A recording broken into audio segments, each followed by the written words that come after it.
Banks occupy a central place in modern life. They hold savings, move payments, extend credit, and shape the pace of economic activity. Their power does not rest on a single source. It is sustained through a web of habits, rules, expectations, and relationships that reinforce one another over time. To understand how banks maintain their power, it helps to look beyond simple ideas of profit or size and examine the deeper structures that keep them influential even when public trust wavers or crises erupt. At the most basic level, banks sit at the crossroads of money and trust. Money itself works because people agree to treat it as a reliable store of value and a common means of exchange. Banks present themselves as guardians of this reliability. They promise safety for deposits, accuracy in records, and continuity across generations. When people place their income in a bank account, they are not only storing numbers in a system. They are accepting an institution as a mediator between present effort and future security. This quiet acceptance, repeated daily by millions of individuals and businesses, forms a foundation of power that does not need loud persuasion. Another key source of power comes from the role of banks in credit creation. Banks do not merely lend out existing money. Through the lending process, they expand the money supply by creating new deposits. This ability ties banks directly to growth, investment, and opportunity. A business expansion, a home purchase, or a government project often depends on bank credit. By deciding who receives loans and on what terms, banks influence which ideas move forward and which remain unrealized. Even when regulators set broad limits, the detailed judgment rests inside bank offices, guided by models, committees, and risk frameworks that outsiders rarely see. The complexity of modern finance also protects bank power. Banking systems rely on layers of contracts, accounting standards, and technical processes that require specialized knowledge. For most people, the inner workings of a bank are opaque. This gap in understanding creates dependence. When a system is hard to grasp, people tend to trust those who appear competent within it. Banks reinforce this perception through professional language, formal settings, and credentials that signal expertise.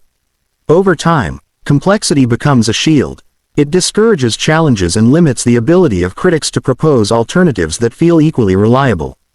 Legal and regulatory structures further entrench banks in positions of influence. Banking laws often aim to ensure stability and protect depositors, but they also raise barriers to entry. Starting a new bank requires large amounts of capital, detailed compliance systems, and approval from multiple authorities. These requirements make sense in a sector where failure can harm many people, yet they also favor established players. Large banks can absorb compliance costs more easily than small newcomers. As rules grow more detailed, the advantage of scale increases, reinforcing the dominance of institutions that already hold significant market share. The relationship between banks and governments adds another layer to their power. States rely on banks to manage public debt, distribute payments, and support economic policy. In return, banks often receive implicit or explicit guarantees. During financial crises, governments may step in to prevent major banks from collapsing, fearing widespread damage to the economy. This expectation of support changes behavior. It allows large banks to take risks with the knowledge that failure may be cushioned by public intervention. The phrase "too important to fail" captures this dynamic, even without using dramatic language. Power grows when an institution becomes essential to the functioning of the system itself. Banks also shape narratives about responsibility and risk.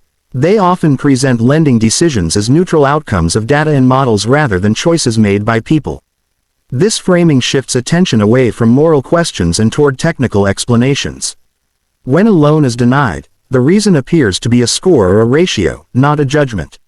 When a crisis occurs, it is described as a shock or an unforeseen event. Such language reduces the sense of accountability and makes it harder for the public to assign blame. Control over narrative is a subtle but effective form of power.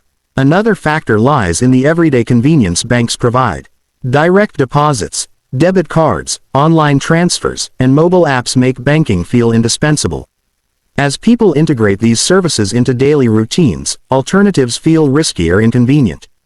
The cost of switching increases not only in financial terms but also in mental effort. This creates inertia. Even when customers feel dissatisfied, they often stay. Banks understand this and invest heavily in systems that deepen routine use. Power grows when leaving feels harder than staying. Banks maintain influence through their connections with other powerful institutions. They work closely with corporations, investment funds, and international organizations. These relationships create networks of mutual dependence. A large corporation may rely on a bank for financing, while the bank relies on the corporation for steady business. Such ties extend across borders, linking national banking systems into global structures. When banks operate at this scale, their interests align with those of other influential actors, making coordinated challenges less likely. Education and professional pathways also play a role. Many policymakers, regulators, and advisors have backgrounds in banking or finance. They share similar training, assumptions, and mental models. This shared culture can narrow the range of ideas considered legitimate. When decisions are made, proposals that fit established financial thinking are more likely to be accepted. This does not require conspiracy. It emerges naturally when people with similar experiences shape policy. The result is a feedback loop in which banks operate within rules influenced by perspectives familiar to them. Marketing and public image contribute as well. Banks sponsor community events, educational programs, and cultural institutions. These activities build goodwill and associate banks with stability and social contribution. Even when such efforts represent a small fraction of profits, they help soften public perception. A bank seen as a pillar of the community is harder to challenge than one viewed as distant or predatory. This emotional dimension of power often goes unnoticed but matters greatly in shaping public attitudes. Technology has become a newer tool for maintaining influence. Large banks invest heavily in data analytics, cybersecurity, and digital platforms. These investments improve efficiency and allow banks to personalize services, predict behavior, and manage risk more precisely. Smaller competitors may struggle to match these capabilities. As technology advances, the gap can widen. Control over vast amounts of financial data also gives banks insight into economic trends that few others possess, strengthening their strategic position. International operations further amplify bank power. Global banks can move capital across borders, respond to regulatory differences, and influence exchange flows. Their reach allows them to serve multinational clients and participate in large-scale projects that smaller institutions cannot handle. This global presence also gives banks leverage in discussions with national regulators, who may fear driving business to other jurisdictions. The ability to choose where to operate becomes a bargaining chip. Despite these sources of power, banks are not invincible. Public pressure, technological change, and policy reforms can alter the landscape. Yet even challenges often end up reinforcing existing structures. New regulations may increase compliance burdens that favor large institutions. Innovations may be absorbed through acquisition rather than displacement.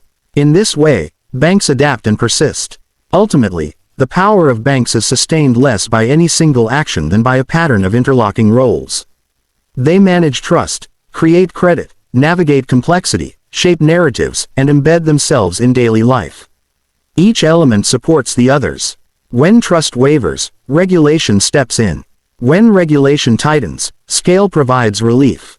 When public image suffers, convenience and necessity pull customers back.